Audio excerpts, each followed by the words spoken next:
Samson as a hero of faith. Hebrew 11:32 reads like this. It says, "And what more shall I say? For the time would fail me to tell of Gideon and Barak and Samson and Jephthah, also of David and Samuel and the prophets." An honor that seems to conflict the image of Samson in Judges.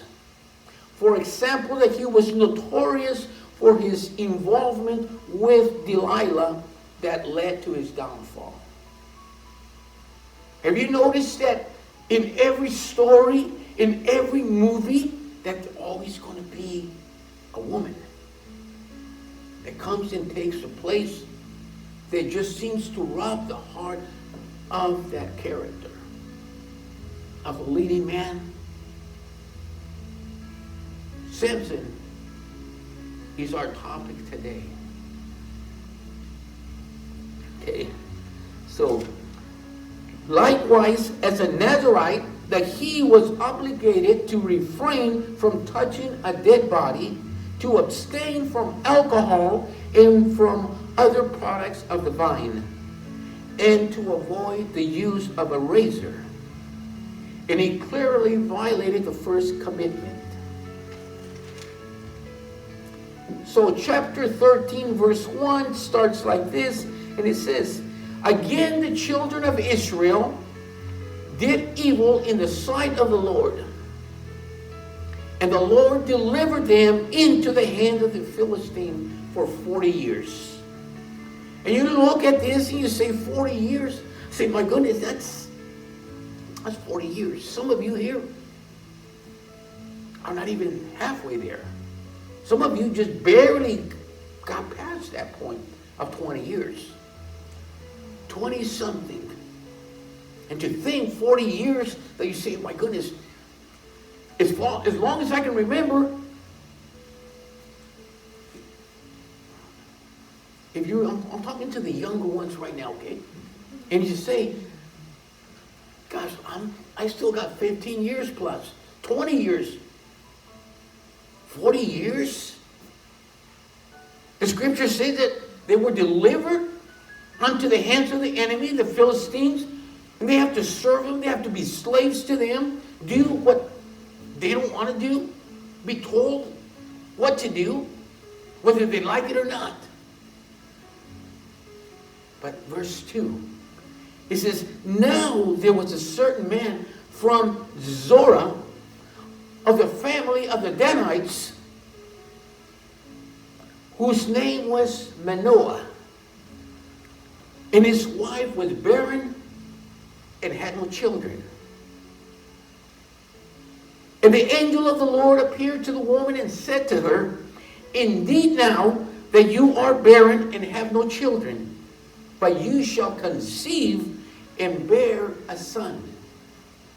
In verse 4 it says, "Now therefore please be careful and not to drink wine or a similar drink, and not to eat anything unclean. For behold, you shall conceive and bear a son. And no razor shall come upon his head, for the child shall be a Nazarite to God from the womb. And he shall begin to deliver Israel out of the hand of the Philistines." So here we'll cover the 5 verses here. Did the first one where 40 years. Now I'm saying 40 years is 40 years. In the Old Testament, 40 years was 40 years. In today's date, it's 40 years is 40 years. And it's any which way that you slice it, it's 40 years. Okay? So just think about that. There's also in our life today that when a person reaches 40, say for example for a man, here's a special party. Says, hey, they start calling you old man. 40. There's all kinds of balloons and everything, ornaments that say 40 over the hill. You're now the over the hill gang. Okay, so And the scripture says that a woman waited for her husband, Manoah, to come home. And he says, there was a man that came, a man of God that came, and he said to me, that behold, that you shall conceive and bear a son. The scripture says that clearly that this woman, it doesn't say her name, but that she was barren, couldn't have any children. Okay? And I believe that when a woman, that part of her life, that God blesses with a blessing, with a miracle, she would just yearn to hold a child of her own. One day the angel of the Lord appeared to her. And she says, there's a man that came. And he told me that I will conceive and bear a son.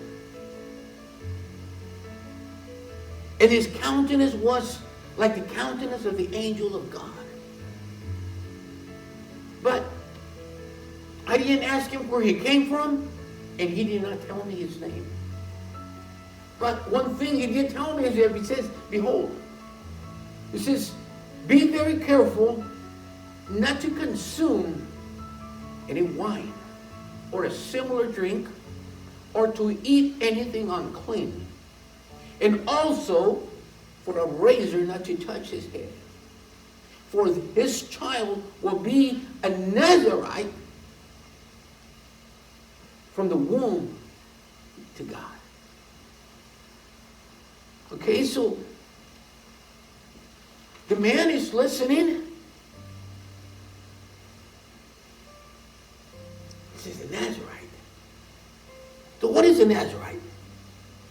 Okay, so in ancient Israel, people could devote themselves to God by taking a special vow involving abstinence from all products of the vine, from the use of a razor, and from touching any dead body. This commitment, called a Nazarite vow, was usually used voluntarily and temporary. Samson was unusual in that he was dedicated as a Nazarite before he was even born.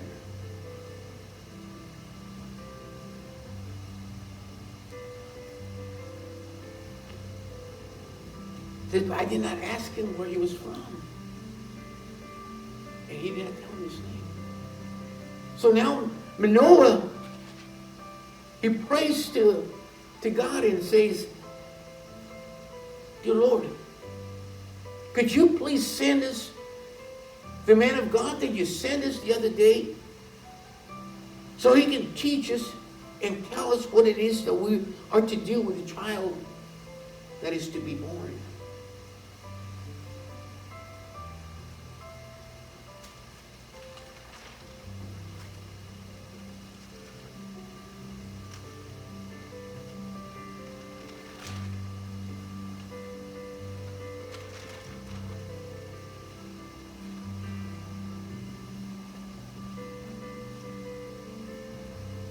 So once again, then the angel comes, the angel of the Lord comes and tells the woman. But Manoah was not there. So the scripture says that the woman goes in search of her husband, and he says, come, for the man that appeared to me the other day is here. So Manoah follows her, and he says, sir, are you the man that spoke to my wife, to this woman? Actually referred to as this woman.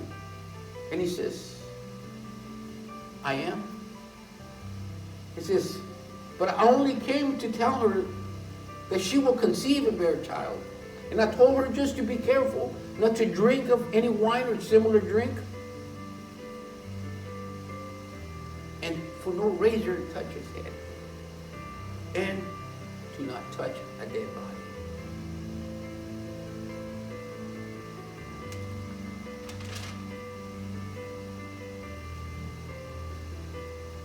So now Samson is born. It goes from the angel of the Lord coming and telling her that they're going to be parents. And I stop here, I pause, and I say, look at the way God is. The scripture says that the children of Israel again started to do evil in the sight of the Lord. And God delivered him into the hands of the Philistines for 40 years. But they cried out to God. I said they cried out to God. When we have a problem, when any circumstance comes our way, God is only a call away, a prayer away for us to call him. And he's right there. It doesn't matter what we have done.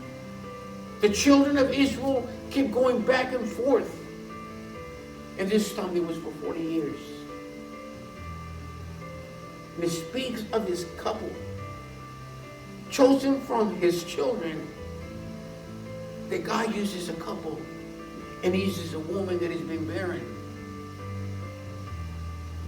Sarah could not have any children, but God called, heard their call, and promised them a son, and they had a son, Isaac. He uses this couple, that the baby, that the son that was going to, look at this here. Not only did God, the angel of the Lord, come and tells her that she would conceive and bear a child, but he didn't say just a child, he says a son. God is telling them that it's going to be a son.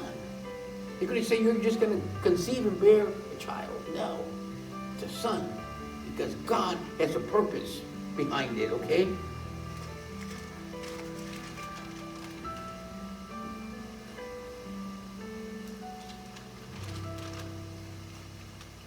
So the woman bore a son and called his name Samson.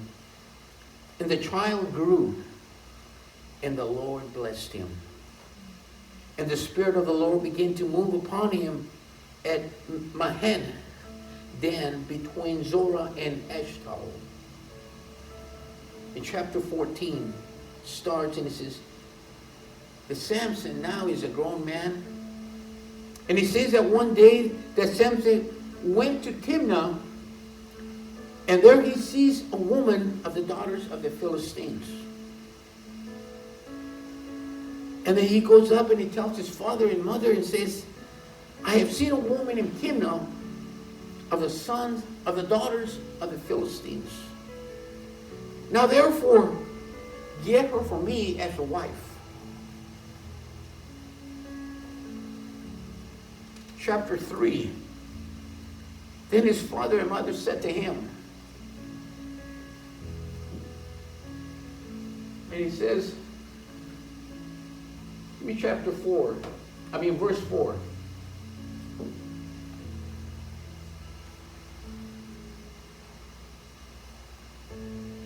You can give me verse 4, please. It says, get her for me, for she pleases me well. But his father and his mother knew that, not that it was of the, but his father and his mother knew not that it was of the Lord, that he sought an occasion against the Philistines, for at that time the Philistines had dominion over Israel. And then went Samson down, and his mom and dad went to go and see this girl. He says, isn't there somebody here that you would select? Don't you know that we're under, that they're the enemy, the Philistines? He says, I don't know, but she just pleases me well. He's attracted to her. So she had to be a very beautiful girl. If you think back, everybody, every one of you, I probably refer to it as a man here, okay? When you see somebody that, somebody just takes your heart, steals your heart, the beauty, what it is. love at first sight, and that's what happened to Samson. So if mom and dad go over there, says, I want you to go. I'm really attracted to her. Mom and dad, just think about it.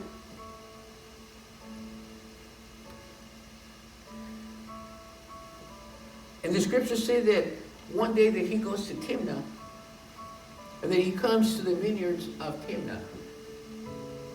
And to his surprise, that a young lion comes roaring against him. So just think, here's Samson, he's grown, he's going to go see his girl, and he enters to the vineyards of Timnah, and all of a sudden he's surprised by a roaring lion that comes against him. And when I said that Samson was a hero, he was a Hercules of the times, now God is going to use mightily come upon him.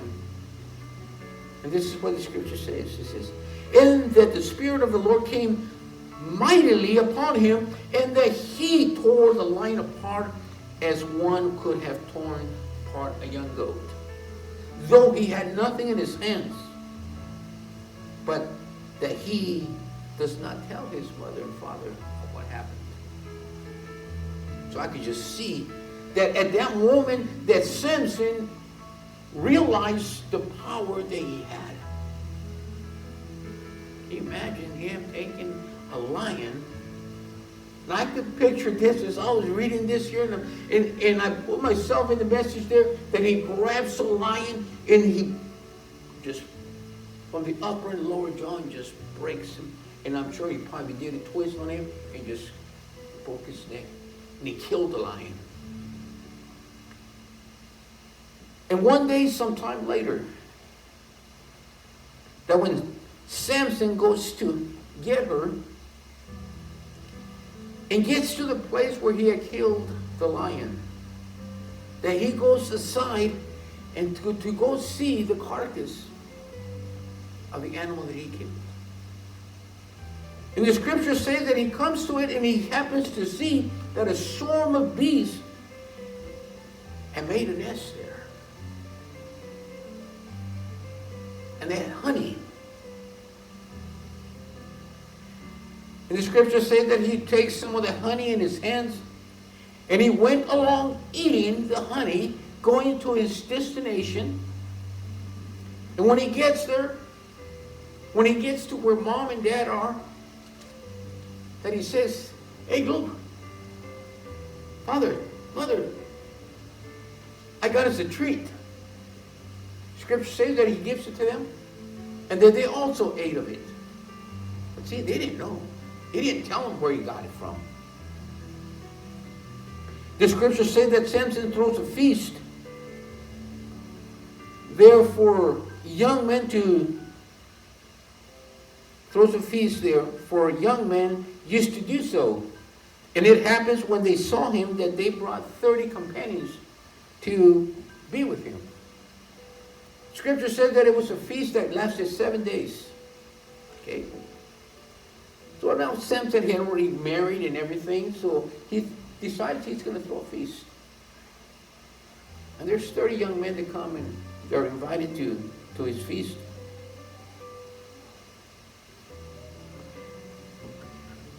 That Samson tells them, says, let me pose you a riddle that if you can correctly solve and explain it to me within the 7 days of the feast, that I will give you 30 linens of garments and 30 changes of clothing. And I see Samson talking to the young man, makes a challenge. They look at each other and they say to him, pose your riddle that we may hear it. So he said to them, and he says, out of the water came something to eat, and out of the strong came something sweet. And for the next 3 days they could not explain the riddle. Chapter 14, verse 15 through 20.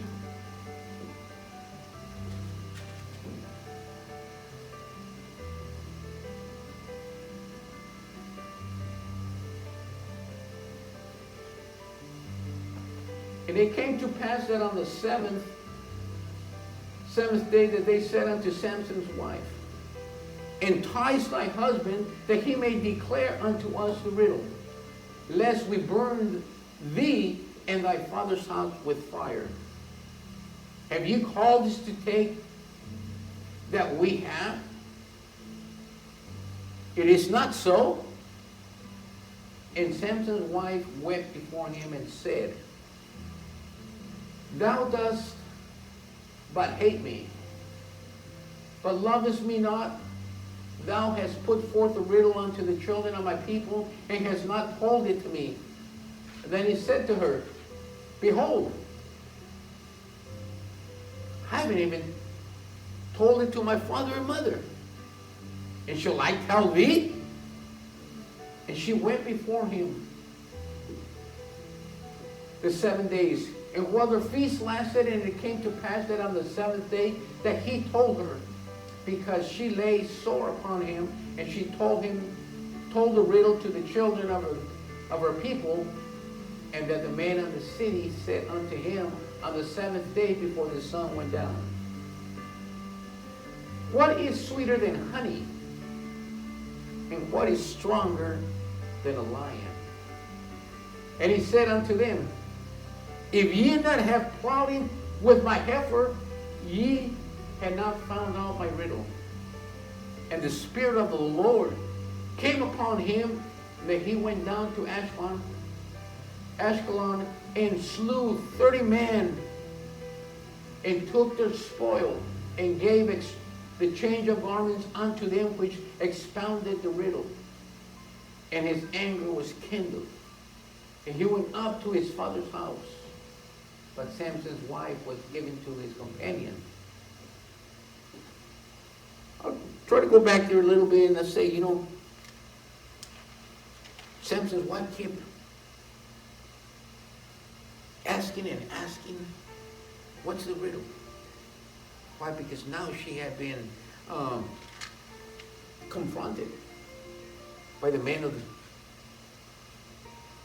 of her people there. I want you to go find out what's the meaning of this riddle. Hey, we're not going to come up here. Did you bring us up here just so we can be ridiculed and be taken of our money? Because if we don't explain this here, we're going to have to give 30 linen garments and 30 changes of clothing to him. If you don't tell us, you did this on purpose. If you don't tell us, we're going to burn you in your house. With threatening. So she pestered him in for the 7 days. Tell me, don't you love me? You tell me you love me, but what is it that, what's the answer to this riddle? He says, hey, I haven't even told my mom and dad. Why should I have to tell you? Scripture says that she did it again over and over and over again till he finally told her what the riddle meant. So on the 7th day, they came up to say, before the end of the 7th day, says, hey, what is sweeter than honey? And what is stronger than a lion? It says, hey, if you hadn't been threatening my wife, if you hadn't plowed into my wife, you would, my heifer, they called it heifer. It says, you would have known. I go, but I'm the man of my words. It says the Spirit of the Lord came upon him, which means he knew that he had the strength. That he went out and he killed 30 men. And he takes the clothes, he takes the spoils, the linen, and he comes back and gives it to them. And the scripture says that, interpreting here, that the scripture says that he goes home. He left the wife there. I guess for some reason that in the tradition that Samson was there. living there. So he goes to mom and dad where they were from. And he left for some time. He knew what he did was wrong. And then he comes back to try to get his wife. And his father-in-law says, we just thought that you just didn't, that you hated your wife, that you didn't love her. So what we did is we ended up giving it to the best man. Now it's his wife. So Samson is looking and says, what do you mean? His father-in-law says, hey, why don't you take the younger sister? She's better looking. Trying to exchange something like that.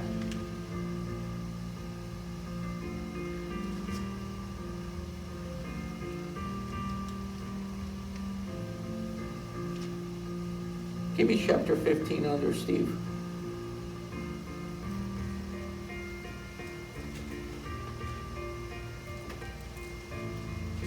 And it came to pass that within a while after, in the time of the wheat harvest, that Samson visited his wife with a kid.